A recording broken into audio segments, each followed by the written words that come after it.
नमस्कार। हम आयुक्तालय के ज्ञान सुधा चैनल पर सतत परीक्षा उपयोगी और विभिन्न प्रतियोगी परीक्षाओं संबंधी जो सामग्री है वो यहाँ पर प्रेषित कर रहे हैं। इसी क्रम में आज हम बात कर रहे हैं हिंदी भाषा साहित्य और काव्यशास्त्र पर, और उसमें हम बात कर रहे हैं अलंकारों पर। देखिए, जब हम अलंकारों पर बात करते हैं तो हमने उसे बीती कक्षा में हमने दो भेदों में उसे बांटा, शब्दालंकार और अर्थालंकार। जैसा कि हमें विदित है कि अलंकार वह उपकरण है जो काव्य में अतिशय चमत्कार और सौंदर्य उत्पन्न करने का सामर्थ्य रखता है।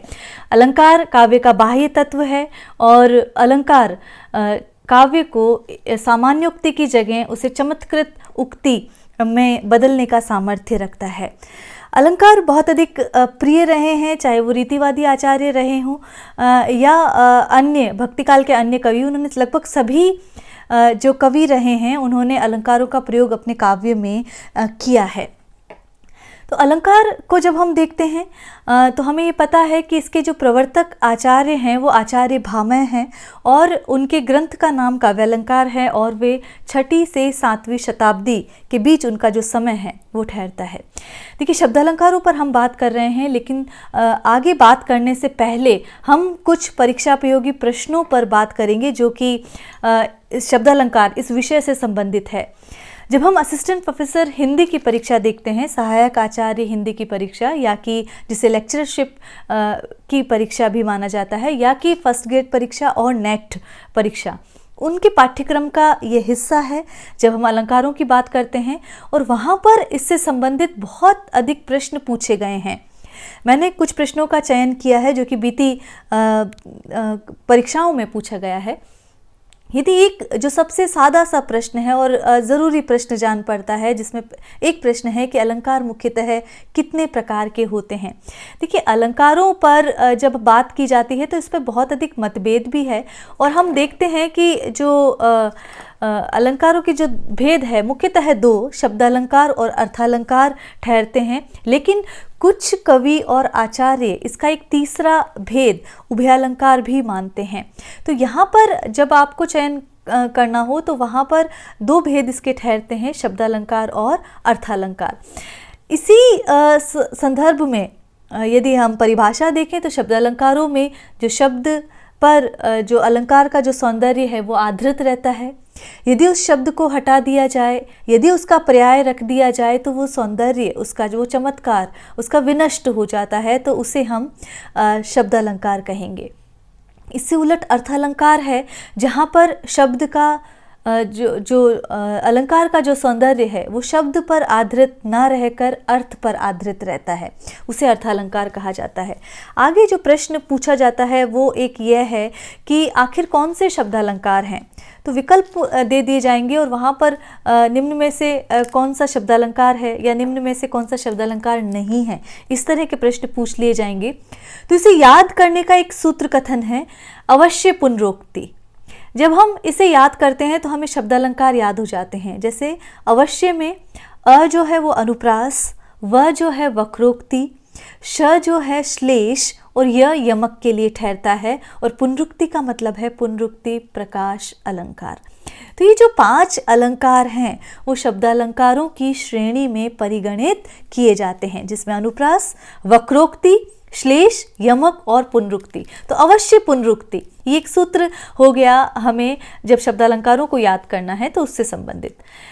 आगे जो प्रश्न कुछ बनते हैं, देखिए, हमने जो पिछली कक्षा हुई जो शब्दालंकार भाग 1 है उसमें हमने अलंकारों की परिभाषाएं भी देखी कि किसने सौंदर्यम अलंकार कहा है, किसने काव्य शोभाकरान धर्मान अलंकारान प्रचक्षते कहा है। तो ये जो सारी सूक्तियां हैं, सूत्र कथन जो हैं, वो प्रश्नों के रूप में पूछे जाते हैं। जब हम सौंदर्यम अलंकार है बात करते हैं तो आचार्य वामन ये उक्ति कहते हैं, और जब हम ये कहते हैं कि काव्य शोभाकरान धर्मान अलंकारान प्रचक्षते, तो जो आचार्य दंडी है वो अपने ग्रंथ काव्यादर्श में ये बात कहते हैं। इसी क्रम में यदि हम देखें भूषण बिनु न विराजई कविता वनिता मित, तो ये पंक्ति किसने कही है? तो जो आचार्य केशव दास हैं वो अपने ग्रंथ कवि प्रिया में ये बात कहते हैं कि भूषण बिनु न विराजई, कि आभूषणों के बिना अलंकारों के बिना न तो कविता कामिनी सुशोभित होती है, ना ही स्त्री। तो ये बात कहते हैं। भूषण का तात्पर्य जो काव्य के या जो शोभा कारक जो तत्व हैं, धर्म है, वो भूषण यहाँ आभूषण और अलंकारों के अर्थ में प्रयुक्त हुआ है। इसी क्रम में जैसा कि देखिए, भरत मुनि का जो ग्रंथ है नाट्य शास्त्र, उसमें वो रस के साथ साथ पहल अलंकारों का भी उल्लेख करते हैं। तो ये प्रश्न बनता है कि आचार्य भरत ने कौन से शब्दालंकार का उल्लेख नाट्य शास्त्र में किया है। या प्रश्न यूँ भी बन सकता है कि आचार्य भरत किन अलंकारों का उल्लेख अपने ग्रंथ नाट्यशास्त्र में करते हैं। तो जिनका उल्लेख करते हैं उनकी संख्या 4 है, और वो अलंकार यदि हम देखें तो उपमा, रूपक, दीपक और यमक, ये 4 अलंकार हैं। उपमा, रूपक, दीपक और यमक। इसमें से यमक शब्द अलंकार है। तो इस प्रश्न का उत्तर यहाँ निकलता है कि यमक शब्द अलंकार का प्रयोग भरत मुनि ने अपने ग्रंथ नाट्यशास्त्र में किया है। और इसके अलावा जो 3 और है, उपमा, रूपक, दीपक, जो कि अर्थालंकार हैं। यमक शब्द अलंकार जब हम अवश्य पुनरुक्ति कहते हैं तो यहाँ पर यमक के लिए है, और यमक का उल्लेख भरत मुनि ने अपने ग्रंथ नाट्यशास्त्र में किया है। इसी तरह जो ये संस्कृत के काव्यशास्त्री हुए हैं, समालोचक हुए हैं, आचार्य हुए हैं, उन्होंने कौन से महत्वपूर्ण ग्रंथों की सर्जना की, उससे संबंधित प्रश्न पूछ लिया जाता है। तो जब हम भामह की बात करते हैं तो काव्यालंकार उनका ग्रंथ है। वामन की बात करते हैं तो काव्यालंकार सूत्र वृत्ति उनका ग्रंथ है। दंडी की बात करते हैं तो काव्यादर्श उनका ग्रंथ है। इस तरह के प्रश्न पूछे जाते हैं। इसी क्रम में चूंकि आचार्य भामह अलंकार संप्रदाय को लेकर आते हैं, आचार्य भामह शरीरवादी आचार्य हैं, काव्य के बाह्य शोभाकारक धर्म, नित्य धर्म भी अलंकारों को मानते हैं। तो वो अलंकारों के मूल में वक्रोक्ति और अतिशयोक्ति को मानते हैं। कथन को कहने का जो भंगिमा है, उसे वो वक्रोक्ति को और अतिशयोक्ति को उसके मूल में मानते हैं। और वो कहते हैं कि उक्ति की अतिशयता या चमत्कार ही वक्रोक्ति है। कथन को कहने की जो भंगिमा है, विभिन्न तरीके से कहने की जो शैली है, वही क्या है, वक्रोक्ति है। इसी क्रम में एक प्रश्न और बनता है कि गतो अस्त मर्को भातेन्दुः यान्ति वाशय पक्षिणः इत्येव मादि किम काव्यम वार्ता में नाम प्रचक्षते। कि जो अलंकारों के अभाव में या जो अलंकार विहीन जो काव्य है, क्या वो वार्ता मात्र नहीं है? ये किसने कहा है? तो ये आचार्य भामह अपने ग्रंथ काव्यालंकार में ये बात कहते हैं। और ये कहकर वो काव्य को अलंकृत कथन और अनलंकृत कथन, जो अलंकृत कथन है उसे वो काव्योक्ति मानते हैं, और जो अनलंकृत कथन है उसे वो वार्ता मात्र कहकर या सामान्योक्ति कहकर वहाँ संबोधित करते हैं। तो ये कुछ प्रश्न बनते हैं जो पूछे जाते हैं। हमने पिछली कक्षा में यह भी देखा कि अलंकार क्या है और अलंकारी क्या है। तो काव्य का जो बाह्य शोभाकारक जो धर्म है वो अलंकार है, और जिसे सुशोभित किया जा रहा है, जो कथ्य है, जो वर्ण विषय है, वो अलंकार्य कहलाता है।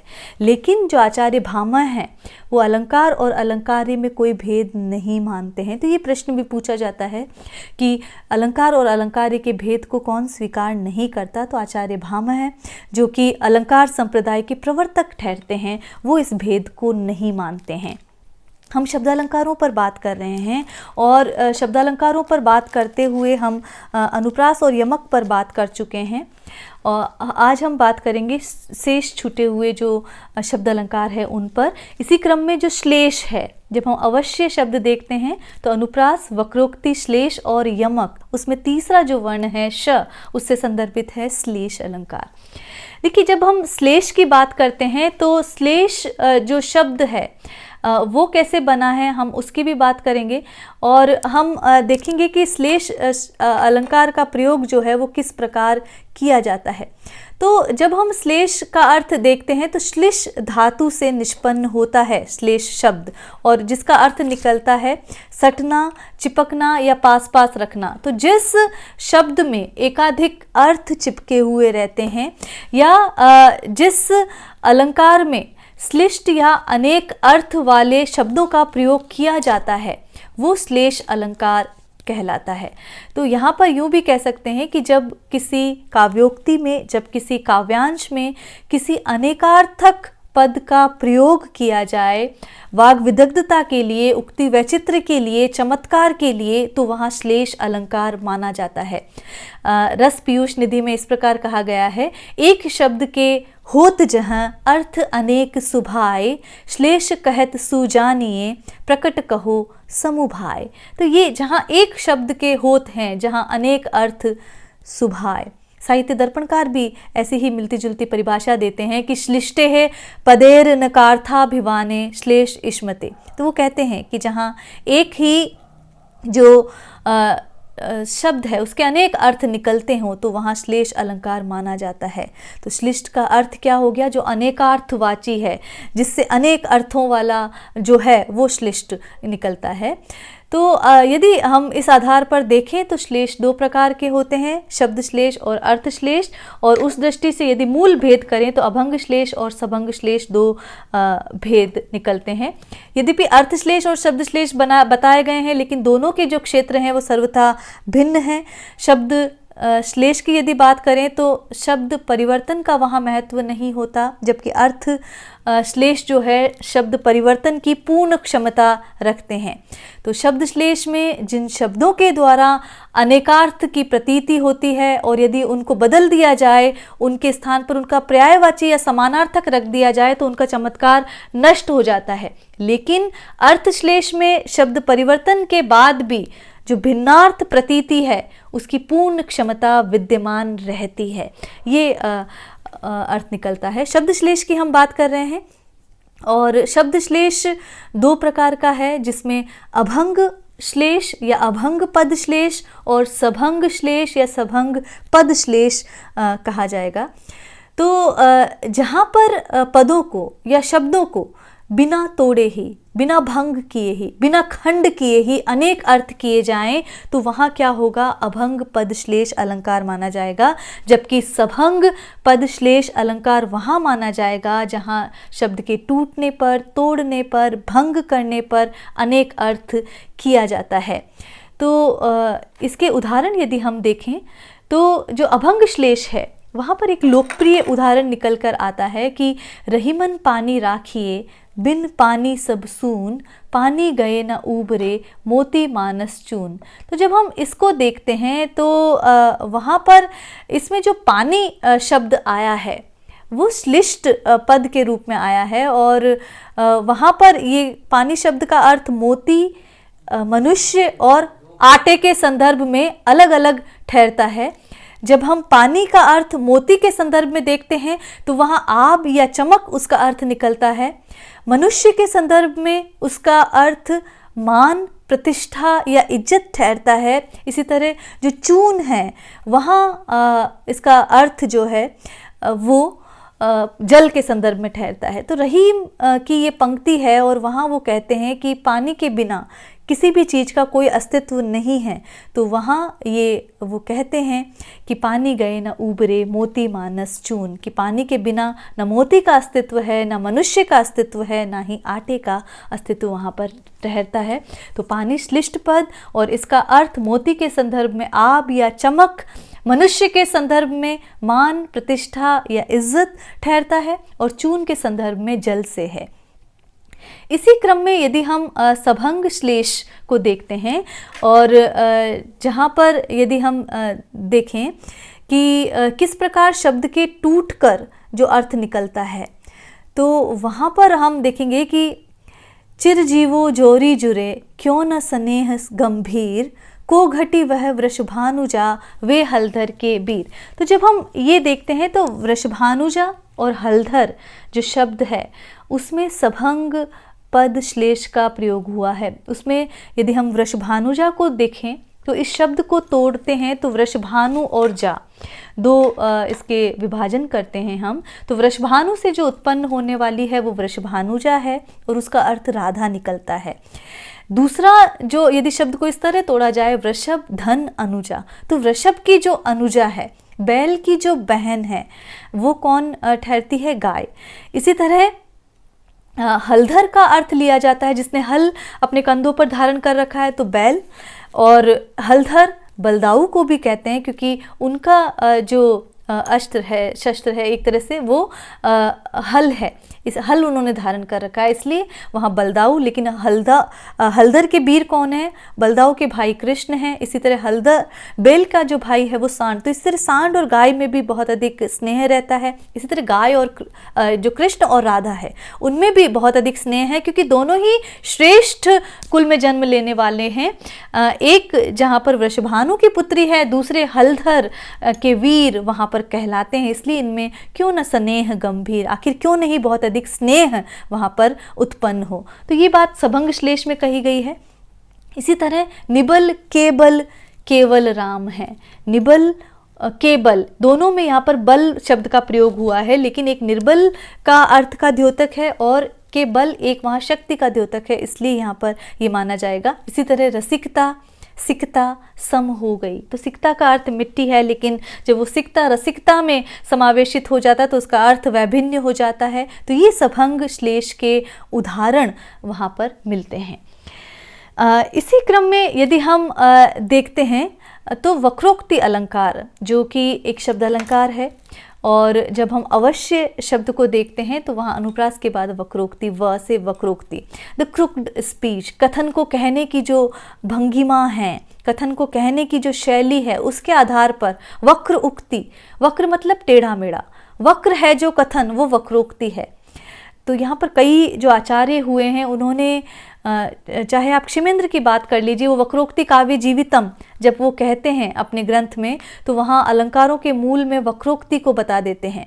तो इसकी यदि हम परिभाषा देखें वक्रोक्ति अलंकार की, तो जब श्लेष या काकू के द्वारा, काकू मतलब कहने का जो उतार चढ़ाव है, जो ढंग है, काकू उसे कहा जाता है। तो श्लेष या काकू ध्वनि के द्वारा, वक्ता द्वारा जो अभिप्रेत अर्थ है उसे यदि श्रोता ग्रहण नहीं करता है और किसी अन्य अर्थ को ग्रहण करता है, और वो अर्थ यदि चमत्कार पूर्ण हो, तो वक्रोक्ति अलंकार होता है। देखिए, व्यंजना में या हास परिहास में इसका प्रयोग बहुत अधिक देखा जाता है। वक्रोक्ति का यदि हम शाब्दिक अर्थ, जैसा कि हमने देखा, वक्र मतलब टेढ़ा मेढ़ा और उक्ति का मतलब कथन। तो जो टेढ़ी मेढ़ी जो उक्ति है, जो कथन को अलग तरीके से कहने की जो शैली, एक तरह से अन्योक्ति है, जो विदग्धतापूर्ण जो कथन है, वो वक्रोक्ति माना जाता है। वक्रोक्ति की भी यदि हम देखें तो भेद देखने से पहले हम ये जानें कि प्रमुख आचार्यों के क्या मत रहे हैं। तो मम्मट जो हैं, आचार्य मम्मट, जो कि अलंकारवादी आचार्य माने जाते हैं, उस आचार्यों की श्रृंखला में रखे जाते हैं, वे इसे शब्दालंकार का एक भेद मानते हैं। जबकि जयदेव जो है इसे अर्थालंकार का एक भेद मानते हैं, क्योंकि वो कहते हैं कि श्लेष और काकू से वस्तुतः वाचार्थ बदलने की कल्पना की जाती है, लेकिन यदि देखा जाए तो जो श्लेष और काकू जो हैं वो शब्द शक्ति के ही भेद ठहरते हैं। इसलिए जो आचार्य हैं वो इसे शब्दालंकारों की श्रेणी में रखना पसंद करते हैं। रुद्रट, ये प्रश्न यहाँ पर पूछा गया है कि रुद्रट ने वक्रोक्ति के कितने भेद बताए हैं, या कि जो वक्रोक्ति के जो 2 भेद बताए गए हैं वो किस आचार्य ने बताए हैं। तो रुद्रट बताते हैं श्लेष वक्रोक्ति और काकू वक्रोक्ति। जैसा कि हमने परिभाषा में ही देखा कि श्लेष के आधार पर या काकू के आधार पर, जहाँ पर वक्ता के कहन को श्रोता अन्य अर्थ में ग्रहण कर लेता है और वो चमत्कारपूर्ण होता है, तो उसी आधार पर 2 भेद है, काकू वक्रोक्ति और श्लेष वक्रोक्ति। इसी क्रम में यदि हम देखें तो जो भामह हैं वो वक्र शब्द और अर्थ की उक्ति को काव्य अलंकार मानते हैं। तो वक्र शब्द और अर्थ की जो उक्ति है, कहने की जो शैली है, जो तरीका है, उसे वो अलंकार मानते हैं। जैसा कि हमने पहले भी कहा, कुंतक का जो ग्रंथ है, कुंतक वक्रोक्ति जो संप्रदाय है उसके प्रवर्तक आचार्य हैं, और वो वक्रोक्ति काव्य जीवितम कहकर वक्रोक्ति को काव्य का मूल मानते हैं। कुछ स्वभावोक्ति को मानते हैं, कुछ अतिशयोक्ति को मानते हैं, लेकिन जो कुंतक हैं वो वक्रोक्ति को काव्य का मूल तत्व स्वीकार करते हैं।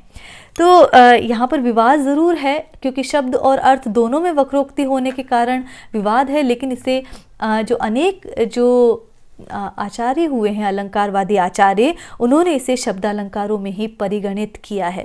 तो ये हर पंक्ति में लगभग एक प्रश्न यहाँ पर तैयार होता है, इसे ज़रूर आप ध्यान रखें। भामह का ग्रंथ कौन सा है, भामह वक्रोक्ति के बारे में क्या कहते हैं, कुंतक ने कौन सा ग्रंथ लिखा है, और कुंतक वक्रोक्ति काव्य जीवितम में किसे काव्य का मूल तत्व मानते हैं, ये सारे प्रश्न यहाँ पर बनते हैं।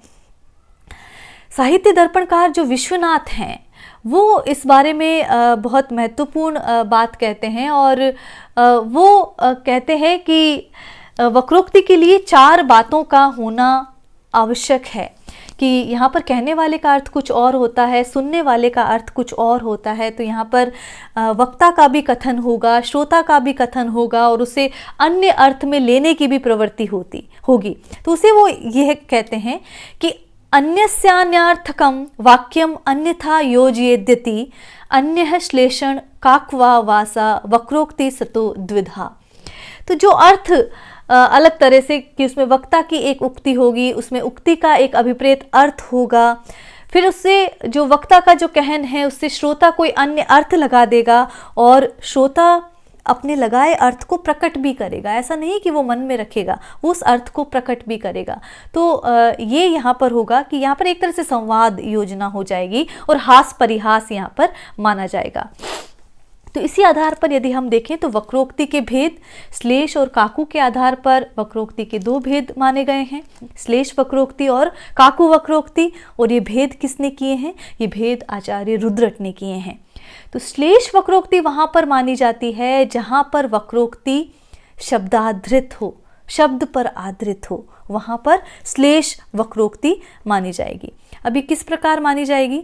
तो श्लेष वक्रोक्ति के फिर 2 भेद हो जाते हैं, वहाँ पर सभंग श्लेष और अभंग पद श्लेष वक्रोक्ति। तो भंग पद श्लेष वक्रोक्ति यदि हम देखें तो उसका उदाहरण इस प्रकार देखा जा सकता है कि अयि गौरवशालिनी मानिनी आज सुधा स्मित क्यों बरसाती नहीं। अयि का मतलब है अरे।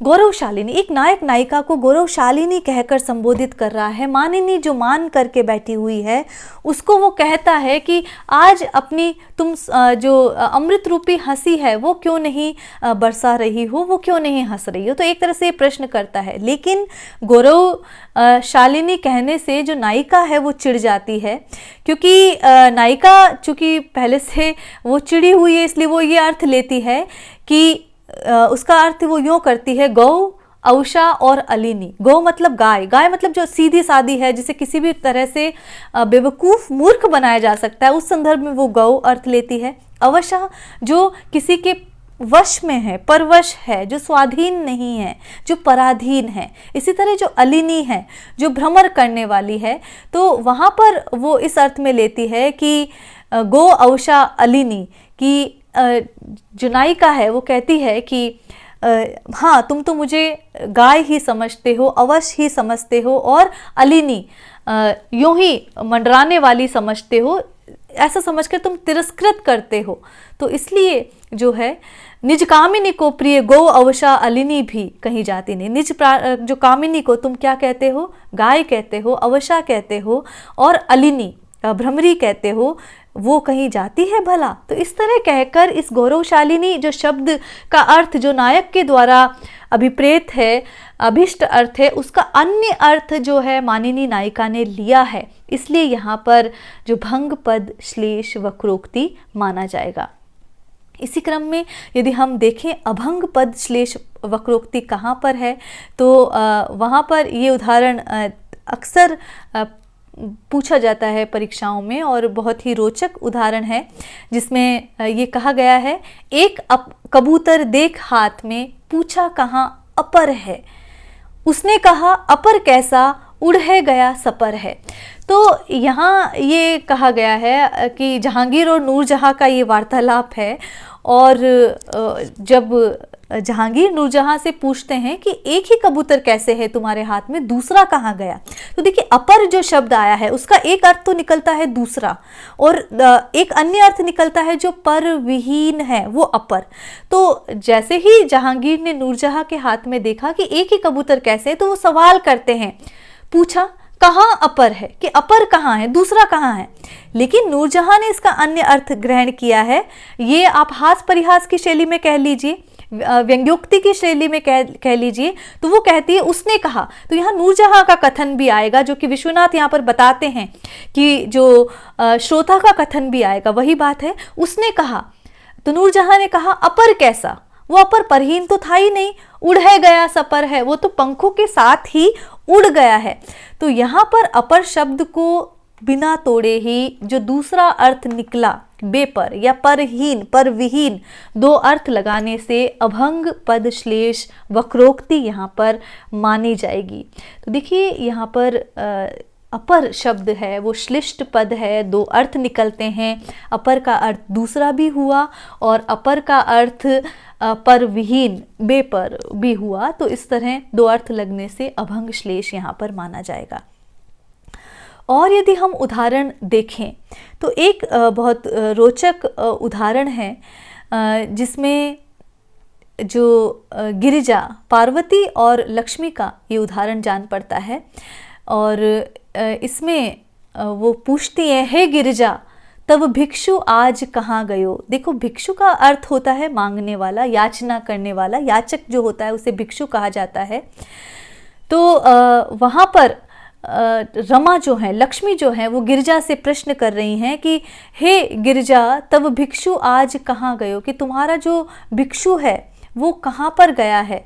तो वो ये कहती हैं कि जाई लखो बलिराज के द्वारे रमा, कि हे रमा देखो तो राजा बलि के द्वार पर कुछ मांगने गया होगा। उन्हें भिक्षु का मतलब वहाँ पर शिव से ना लेकर जो याचना करने वाला है, और याचना किसने की है, विष्णु वहाँ पर वामन अवतार के वेश में बलि के द्वार गए हैं। तो वो रमा को, लक्ष्मी को ये उत्तर देती है कि जाई लखो बलिराज के द्वार, कि जाकर देखो कहीं बलि के द्वार पर तो नहीं गया है, राजा बलि के द्वार पर वो कुछ मांगने के लिए। तो ये हास परिहास की शैली में उत्तर दिया गया है। फिर रमा जो हैं, लक्ष्मी जो हैं, वो गिरिजा से, पर्वतजा से ये प्रश्न करती हैं कि वह नृत्य करे नित ही कित है, कि वो कहाँ पर रोज नृत्य करते हैं।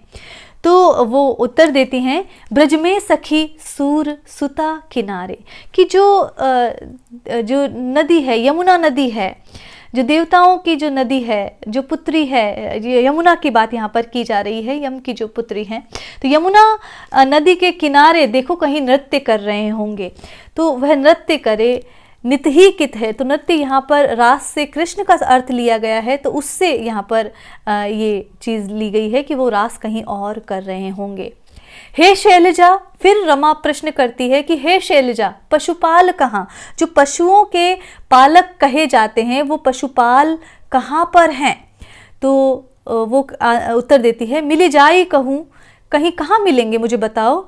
तो कमला वह चारत धेनु अरण्य मझारे, कि हे लक्ष्मी वो शायद जो गायों को चराते हुए कहीं ना कहीं घूम रहे हैं। तो यहाँ कृष्ण के संदर्भ में जो शैलजा ने वो अर्थ लिया है।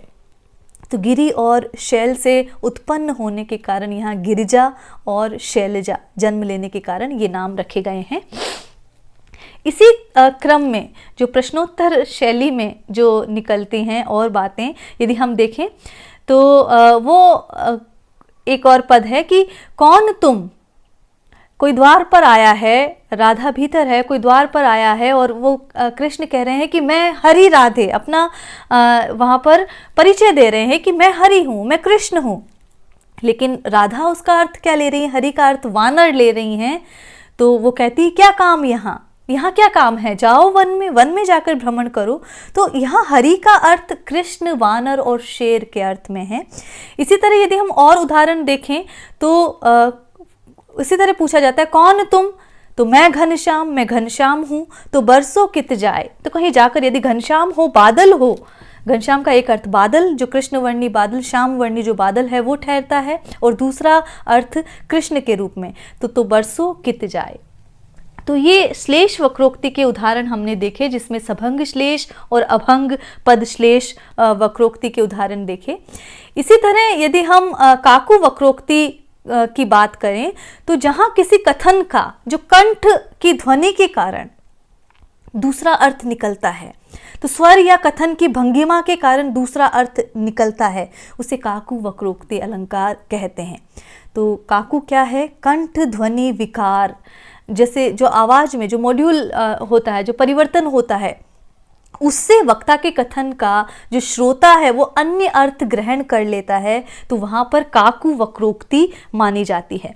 तो यहाँ पर यदि हम देखें तो मैं सुकुमारी नाथ बन जोगू, तुम ही उचित तब मोह कह भोगू। तो यहाँ दो अर्थ निकलते हैं कि मैं सुकुमार हूं, तो मैं हे नाथ में वन में किस प्रकार भ्रमण कर चुकी हूं, तुम्हें उचित तप और मुझे भोग उचित है। तो यहाँ पर एक अर्थ ये निकलता है, लेकिन दूसरा अर्थ निकलता है कि मैं सुकुमारी नाथ बन जोगू, कि मैं सुकुमारी हूं लेकिन हे नाथ मैं वन में तुम्हारे साथ भ्रमण करूंगी, क्योंकि ये श्रेष्ठ नहीं है कि तुम्हें तो तुम्हारे लिए तप बनाए गए हैं और मेरे लिए भोग बनाए गए हैं। तो ये दो अर्थ अन्वय से निकलते हैं, जिसका काकू कहन की भंगिमा से अन्य अर्थ लिया जाता है, इसलिए यहाँ पर काकू वक्रोक्ति मानी जाएगी। इसी तरह यदि हम और उदाहरण देखें तो देते हैं वरदान शिव, भाव चाहिए मीत, भोले को वरदान हित, भाव चाहिए मीत। तो यहाँ पर कहते हैं, एक कहता है कि जो देते हैं वरदान शिव, शिव जो है आशुतोष हैं, सहज ही प्रसन्न हो जाते हैं, बस भाव चाहिए। तो दूसरा कहता है क्या भोले को भी देने के लिए कुछ चाहिए, वो तो सहज ही प्रसन्न हो जाते हैं, तो क्या भाव भी देने की आवश्यकता है? तो भोले को वरदान हित, भाव चाहिए मीत, इस तरह प्रश्न किया जाता है। इसी तरह दूसरा है, एक कहो वर देत भव, भव मतलब शिव, भाव चाहिए चित्त, मन में भाव चाहिए होते हैं। सुनी कह काऊ, कोई किसी ने सुना और ये कहा भोले भवही भाव चाहिए, भोले को भी भाव चाहिए, अर्थात उन्हें भी किसी चीज की क्या आवश्यकता है। तो ये काकू वक्रोक्ति के जो उदाहरण हैं वो माने जाएंगे। यहाँ पर किसी पद का अन्य अर्थ नहीं निकल रहा है, बल्कि कथन के कहने की जो भंगिमा है वो अलग निकलती है। रामचरितमानस में बहुत सारे संवाद हैं, चाहे रावण अंगद संवाद ले लीजिए, यहाँ वहाँ पर हनुमान और सीता का संवाद ले लीजिए, वहाँ पर भी काकू वक्रोक्ति से बहुत सारे उदाहरण निकल कर सामने आते हैं। ये सारे उदाहरण इसलिए लिए गए हैं क्योंकि इन पर प्रश्न पूछे जाते हैं। तो जितने अधिक उदाहरणों का समावेश आप अध्ययन में करेंगे, उतने ही आपके प्रश्न वहाँ पर तैयार होते जाएंगे। इसी तरह यदि एक और उदाहरण देखें तो आने को मधुमास ना आएंगे प्रियतम, कि मधुमास आने को है, क्या प्रियतम नहीं आएंगे? तो आने को मधुमास ना आएंगे प्रियतम, तो आने को मधुमास ना आएंगे प्रियतम, एक तो ये है कि मधुमास आने को और प्रिय नहीं आएंगे, और उसका वापस जो काकू वक्रोक्ति से फिर जो श्रोता है वो ये ले रहा है अर्थ कि आने को मधुमास ना आएंगे प्रियतम, प्रश्न करे कि फिर मधुमास आने को फिर भी नहीं आएंगे। तो इस तरह जो वक्ता का अभिप्राय कुछ और होता है, श्रोता का कुछ और होता है, और उसे अन्य अर्थ में ग्रहण कर लिया जाता है, तो वो वहाँ पर अलंकार जो है वक्रोक्ति अलंकार, काकू वक्रोक्ति माना जाएगा। देखिए, अब अक्सर ये प्रश्न पूछा जाता है वक्रोक्ति और श्लेष में क्या अंतर है। तो दोनों में ही अर्थ में चमत्कार दिखाया जाता है, लेकिन श्लेष में जो चमत्कार का आधार होता है वो एक शब्द के एकाधिक अर्थ होते हैं, जबकि वक्रोक्ति में जो कथन है, जो अभिधान है, जो कहन है, उसको तोड़ मरोड़ कर या उक्ति के ध्वन्यर्थ द्वारा ये अर्थ प्रकट होता है। तो मुख्य अर्थ अंतर इतना ही है। इसी तरह श्लेष और यमक में क्या अंतर है और क्या समानता है? देखिए, श्लेष और यमक क्या है? दोनों शब्द अलंकार है, ये बात आपको विदित होनी चाहिए। लेकिन श्लेष धातु से बना है हमने कहा, और जिसका अर्थ होता है सटना, चिपकना, पास बैठना। तो जहाँ पर एक ही शब्द में एकाधिक अर्थ साथ आते हैं वहाँ पर और उससे शब्द का चमत्कार होता है, तो वहाँ श्लेष, तो वहाँ पर शब्दों की आवृत्ति नहीं हो रही है, एक ही शब्द में एकाधिक अर्थ है, तो शब्द जो है वो अनेकार्थी है, उससे अनेक अर्थों का चमत्कार होता है। लेकिन यमक में अनेक अर्थ की व्यंजना के लिए एक ही शब्द को दोहराना पड़ता है एकाधिक बार।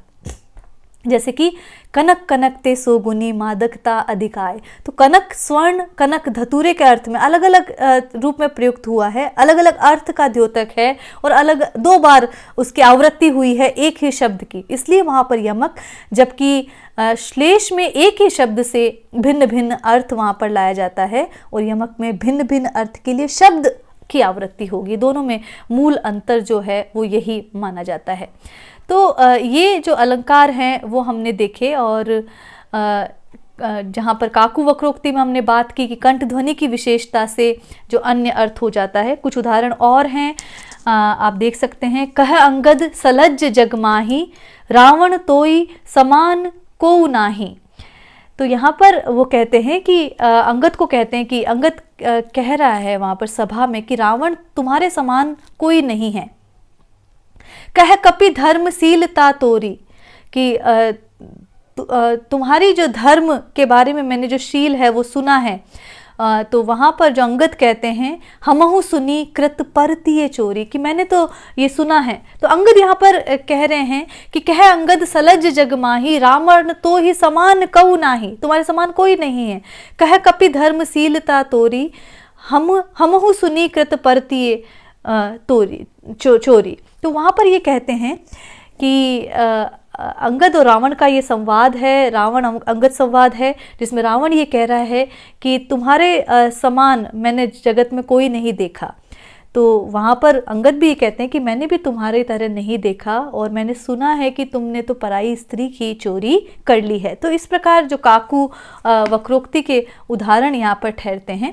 वक्रोक्ति और श्लेष में भेद हम देख चुके हैं, श्लेष और यमक में भेद हम देख चुके हैं। महत्वपूर्ण है, तथ्यों के रूप में ये प्रश्न पूछ लिया जाता है कि दोनों में ही अर्थगत जो चमत्कार होता है, अर्थ में चमत्कार दिखलाया जाता है। हालांकि हैं शब्दालंकार, श्लेष में चमत्कार का आधार एक ही शब्द के 2 अर्थ होते हैं, जबकि वक्रोक्ति में ये चमत्कार जो है कथन को तोड़ मरोड़ कर पेश किया जाता है, प्रस्तुत किया जाता है। श्लेष और यमक का भेद हम देख चुके हैं, इसे दोहराने की आवश्यकता नहीं है। श्लेष में एक ही शब्द से एकाधिक अर्थ लगे रहेंगे, चिपके रहेंगे, जबकि यमक में शब्दों की आवृत्ति वहाँ पर होगी। तो ये वक्रोक्ति अलंकार की हमने बात की। देखिए, ये जो चारों अलंकार हैं ये मुख्य अलंकार ठहरते हैं शब्दालंकारों की श्रेणी में, और अधिकांश मर्तबा ये परीक्षाओं में पूछे जाते हैं। तो ये आपको ध्यान रखना है कि जब अलंकार क्या है, अलंकार की परिभाषा क्या है, कौन से शब्द अलंकार हैं, कौन से अर्थालंकार हैं, किन उदाहरणों में कौन से अलंकारों का प्रयोग हुआ है, काकू वक्रोक्ति कहाँ पर ठहरती है, श्लेष वक्रोक्ति कहाँ पर ठहरती है, और किन जो अलंकारवादी आचार्य हैं या जो संस्कृत के काव्यशास्त्री हैं उन्होंने कौन कौन से ग्रंथ वहाँ पर लिखे हैं। तो ये सारी बातें जब आप कर लेते हैं तो शब्द अलंकारों से संबंधित, अलंकारों से संबंधित आप महत्वपूर्ण प्रश्न कर लेते हैं।